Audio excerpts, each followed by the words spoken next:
'cause I'm my own worst enemy. Only if I let it be. I can control anything if I can just think carefully. I control my destiny. Deep up in my mind I manifest it. Alright, my friends, I got the covers on today. There's the one cover on. I got the Barnett new clutch plate in there with the IWT clear clutch cover goes on there. That's the new oil plug for it. And on the other side, I may decide, I'm not sure, later on, get the upgraded ignition. There's an upgraded programmable ignition you can get for the FJ, but for right now it's got the stock pickups, and so you can see the ignition timing portion of it in there. And I got the RPM spin-on oil filter adapter in, and I put a K&N filter on there because it's black, so got that on. And another surprise came in the mail today. It's the from the AirTech.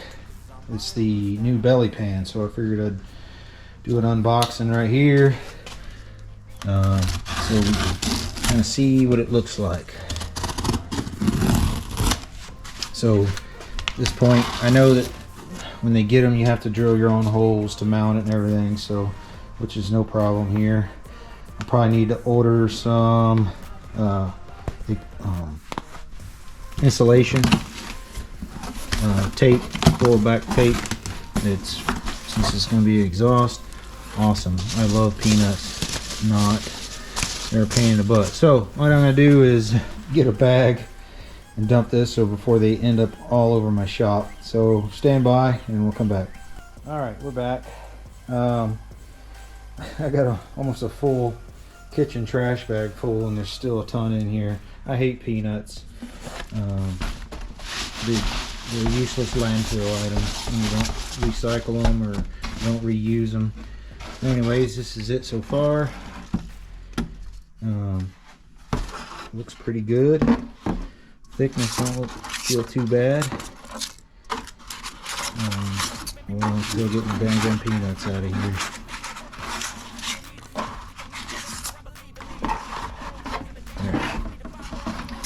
Alright, when you get them, they are plain. You still got to do some finish sanding and drill your holes. It looks like I'll have to do a little polishing up the being I'm a fiberglass guy. I'll have to polish up some of these holes, make them look nice and clean. Other than that, it's not that bad a shape. Like I said, the thickness is pretty good. It's about 1.5 millimeters thickness, 1/16 thick. So it looks pretty good. So anyways, that's that. So I don't know if I'll be able to fit it on right now. I'm gonna see if it will fit. If it does, then yay, because I have to my exhaust is still only wired in position, and it's not fully in position.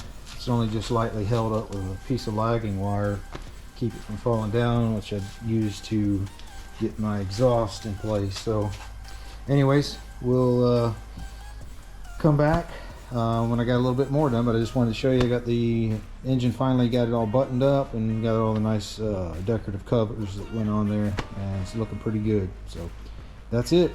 See ya. All right, I was too excited. I had to do it, but I got it temporarily fitted up, so it looks really well on here. It's gonna look really nice on the bike.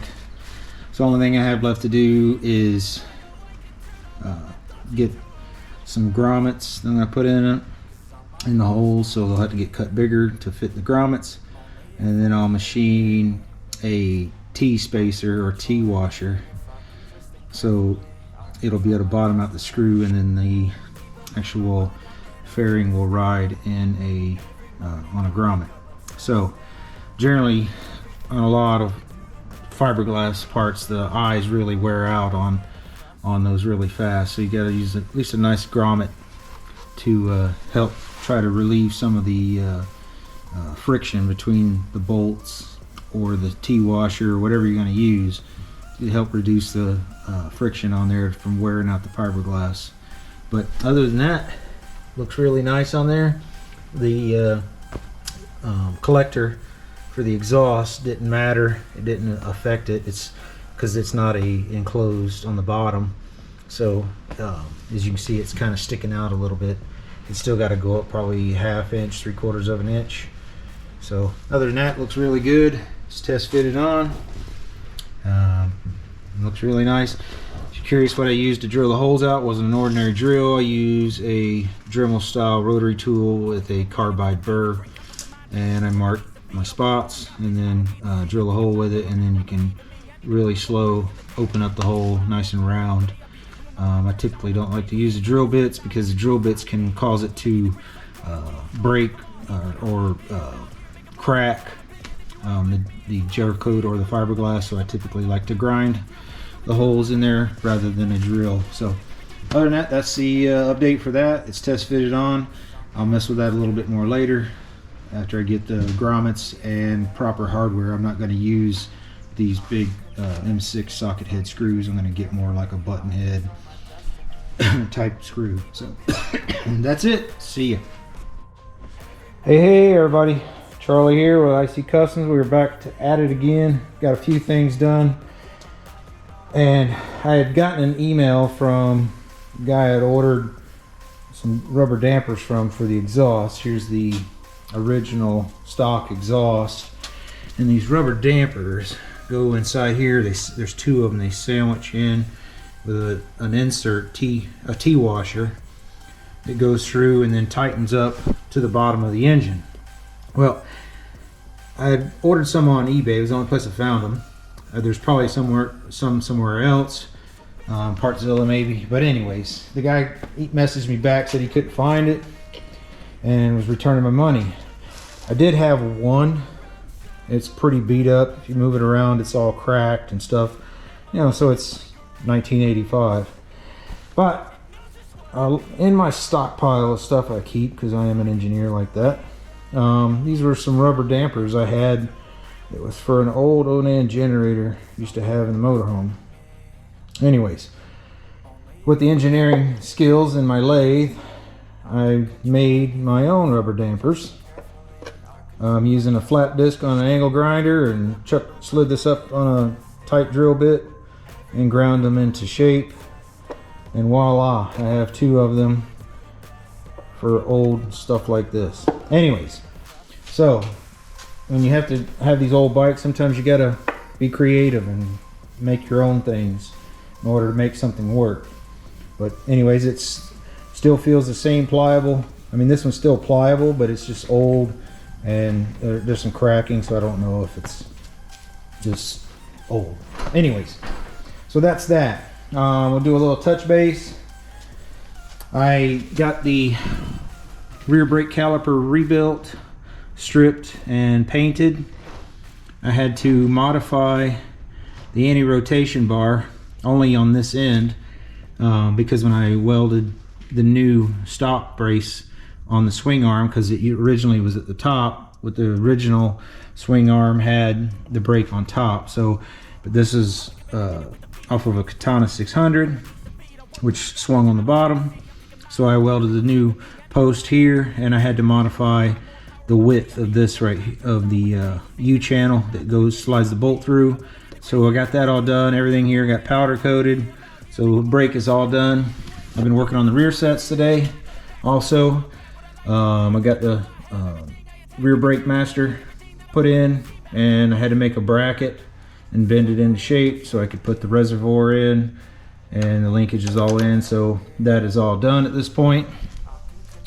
Also got my rubber strip in, so I was able to get the rubber strips in underneath the battery, and the battery's solid now, so I get a good cushion around it and I'm able to pinch it down with the strap. So that's done and in. And here's the shifter side. I got the linkage made today. Basically, it wasn't very much to make. I mean, it came with the kit, other than the fact that the screw that they provide in this kit was long enough, but it was a little too less thread in here than what I liked. And I happen to have some both left and right all thread, and I only needed the standard right hand thread anyways to go in here. So I cut it much longer so I could have a more comfortable feeling knowing that I had much more thread in there, and I still have the good adjustability on that. So that's being done. Other than that, I think that's the extent at this point. So now I just have to machine the T washer to go through it, and I can actually get the exhaust all bolted up and get that mounted up so I can start working on the extension tubes that come off of the collector on the exhaust. I have some hardware ordered, so I can replace this hardware, and I'll have to make some T washers, 4 of them for the chin scoop or belly pan. Other than that, I also got the brake pressure switch in, which is nice. Whenever I was doing the frame, I do my weld on wire tie straps, so I'm able to just run the wire tie through each one of those loops, and it ties it in place. There's some on the back sides and all the way up, but so I'll be able to tuck the wire in, keeping it nice and clean.